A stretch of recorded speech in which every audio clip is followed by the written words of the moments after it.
Bienvenue à tous dans cette nouvelle vidéo, on se retrouve pour une nouvelle vidéo d'analyse et sur les Pokémon de la première génération puisque j'ai dû recommencer, comme je l'ai déjà expliqué, des vidéos des Pokémon de la première génération mais juste le tout début du Pokédex en fait, et du coup on va continuer mais ce seront des vidéos assez concises comme la plupart, hein, puisque je les avais déjà faites, même pour ceux qui découvrent la chaîne encore une fois, au mieux que ce soit plus simple. Donc du coup, on va parler de Dracofeu dans cette vidéo, puisque on a fait bien évidemment Florizarre, le premier, la première forme finale de starter de la génération. Dracofeu, c'est la forme finale de Salamèche, hein, et l'évolution de Reptincelle, du coup. On va voir ce que ça donne. Alors, déjà pour le type, il a un type feu et vol. Le type feu et vol en stratégie, c'est un type qui est assez bon, hein, globalement. Il possède de très bonnes choses, autant défensivement et offensivement. Défensivement, on va avoir des résistances assez utiles, il a notamment des résistances combat, feu ou fée, hein, qui sont des résistances assez pratiques. Avec, si tu rajoutes du coup l'immunité au type sol, ce qui est assez pratique pour un type feu du coup, puisque de base il est en faiblesse, donc c'est assez bon à cumuler avec le type vol. Et ce sont les trois faiblesses principales du type acier, du coup ça synergise très bien avec le type acier. À côté on va également avoir deux doubles résistances insectes et plantes, hein, assez pratique. Peut-être un peu moins pour la résistance plante, mais ça reste correct. Une double résistance à demi-tour également, et une résistance acier plutôt pas mal aussi. Au niveau des faiblesses, alors c'est des faiblesses qui sont quand même très gênantes, hein. Il a une faiblesse au type eau et au type électrique, qui sont des types assez joués, et la plus dangereuse d'entre elles, c'est celle au type roche. Une double faiblesse lève à ce type, puisque ça veut dire que ce Pokémon a une double faiblesse au piège de roc, et donc il prend 50% de sa barre de vie s'il tombe sur les pièges de roc. Mais évidemment, en huitième génération, il y a l'objet les grosses bottes, hein, le fameux, qui est probablement le meilleur item, la meilleure amélioration apportée dans le jeu en stratégie. Et du coup, grâce à ça, il ne prend pas de dégâts des pièges de roc, mais ça le force, du coup, t'es un peu obligé d'avoir les grosses bottes, puisque bah tu dois te protéger des pièges de roc, sinon le Pokémon ne peut pas même pas faire deux allers-retours sur le terrain. Donc voilà, à ce niveau-là. En tout cas, s'il y a les pièges de roc, évidemment. Au niveau de ses talents, le premier c'est Brasier, Brasier qui booste de 50% les attaques de type feu s'il tombe à moins d'un tiers de sa barre de vie. Tous les starters feu le possèdent, mais c'est en général assez moyen, puisqu'une puissance supplémentaire se rajoute quand tu spams les attaques, hein, globalement. Et c'est pas forcément un type que tu vas vouloir spammer, puisque le type feu c'est un type qui est un peu résisté quand même, donc voilà, tu pourras pas vraiment faire ce que tu veux à ce niveau-là, c'est un talent un peu situationnel. Son autre talent, c'est Force Soleil, du coup, qui booste de 50% la puissance de ses attaques spéciales lorsqu'il est sous le soleil, et en échange, ça va lui faire perdre un huitième de sa barre de vie maximum par tour. Donc c'est assez pratique quand tu joues le soleil, puisque non, il va en plus de ça booster la puissance de ses attaques de type feu, et en plus de ça, il va booster la puissance de toutes ses attaques spéciales, donc c'est assez adapté à ce genre de Pokémon. Après ça dépend d'un climat, mais c'est plutôt pas mal.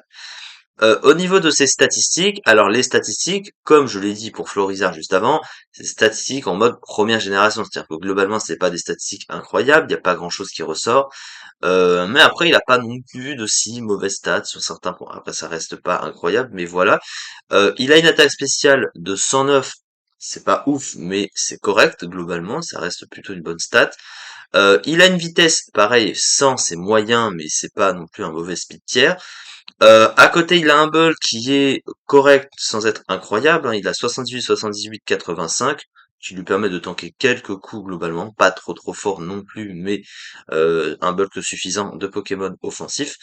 Et il a une attaque de 84 qui est un peu trop faible globalement, alors qu'il a un move pool physique, hein. Aussi, on va y revenir, mais 84 c'est un peu limite. Alors ensuite, au niveau de son move pool. Alors Dracofeu, il a un move pool qui est bon, hein. En fait, on a tendance à l'oublier, mais il a un bon move pool, hein. Il est pas mauvais, hein. Il a beaucoup d'options, il a des options autant physiques que spéciales. Le problème, c'est qu'il a perdu ses deux méga évolutions, hein, qui le rendaient beaucoup plus fort qu'il ne l'est actuellement, parce que actuellement, et globalement Dracofeu, ça a toujours été un starter qui a baissé à chaque génération. Pourquoi il a baissé? Parce que il était en concurrence à chaque fois avec d'autres Pokémon de type feu qui étaient à chaque fois meilleurs que lui, et à chaque fois il a pas arrêté de descendre. Mais ses méga évolutions étaient extrêmement fortes, c'était parmi les meilleures méga évolutions du jeu, qui le rendaient beaucoup plus utilisé. Mais depuis qu'il les a perdus, vu que les méga évolutions n'existent plus en huitième génération, eh ben il est redevenu le Pokémon moyen, le Pokémon de bas tiers globalement, et donc voilà, c'est redevenu le Dracofeu qu'on connaît à ce niveau-là. Et donc du coup, pour revenir sur le plan du move pool, il possède beaucoup, il possède pas mal d'options, ce Pokémon. Il a sur le plan offensif, bah, la bonne partie des attaques de type feu que l'on connaît bien. Il a déflagration, lance-flamme. En fonction de ce que tu souhaites, tu joues un peu ce que tu veux. Il a aussi évidemment Canicule, bien sûr.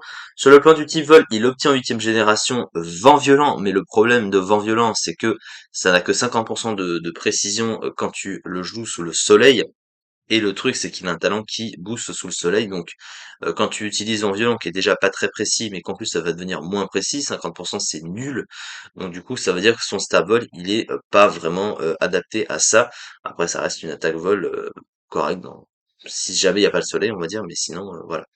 Parce qu'à côté, bah, il a que Lambert, hein, voilà, qui va rester moins fort. Alors à côté, il possède quand même Explo Force, hein, du coup en attaque de coverage, pour passer notamment certains Pokémon de type acier qu'il ne toucherait pas sans. À côté, il a pas grand chose en termes d'options. Il a Lance-Soleil qui peut être assez pratique sous le soleil, évidemment. Et il a des options sur le physique, hein, comme je l'ai dit, hein. Vous voyez, il a Danse Draco, Séisme, Lame de Roc. Mais le problème, c'est qu'il a une attaque vraiment mauvaise, hein. Après, fut un temps où c'était utilisé, hein, vu qu'il a accès aussi à Cognobidon, le fameux Bélizard, hein, de début de génération, hein, qui pouvait faire un placement avec ses attaques physiques. Et du coup, c'est méga évolution. Surtout Méga X, hein, Méga Dracofeu X qui lui est complètement jouable sur le physique, puisque c'est un peu le Dracofeu physique pour ça, avec le talent de griffe dure et le double type et les attaques qui vont avec, hein, puisqu'il obtient le type Feu Dragon, et du coup bah il a Draco Griffe, etc. Donc c'est complètement adapté avec ça. Mais du coup tout est restreint sur son pool physique spécial. Et après c'est vrai qu'il a pas non plus grand chose. Alors sur le plan du soutien, il a quand même accès bah, anti-brume notamment, il possède atterrissage pour se soigner, donc il a un move de soin, donc ça c'est évidemment toujours assez pratique. Après, il y a pas grand-chose non plus à côté.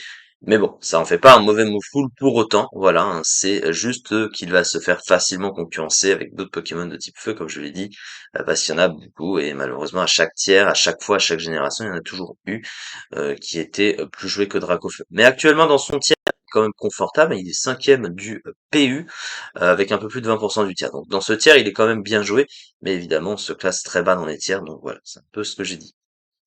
La fiche stratégique. Alors une bonne statistique en vitesse ainsi qu'en attaque spéciale, une statistique en défense spéciale moyenne, un accès au talent Force Soleil qui multiplie par 1,5 son attaque spéciale, contre 12% de ses points de vie à chaque tour, possède un bon move pool offensif et défensif, une statistique en défense trop moyenne, un double type qui lui force à utiliser l'objet grosse botte, voilà, il utilise le Pokémon au entry hasard.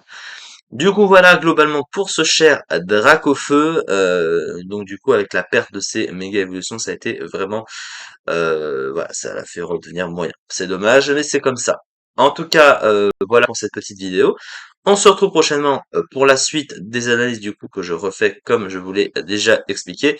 Il nous reste du coup le troisième starter à faire, Tortank, et ensuite on fera le reste des vidéos évidemment. Merci beaucoup en tout cas de m'avoir suivi et à très vite pour la suite.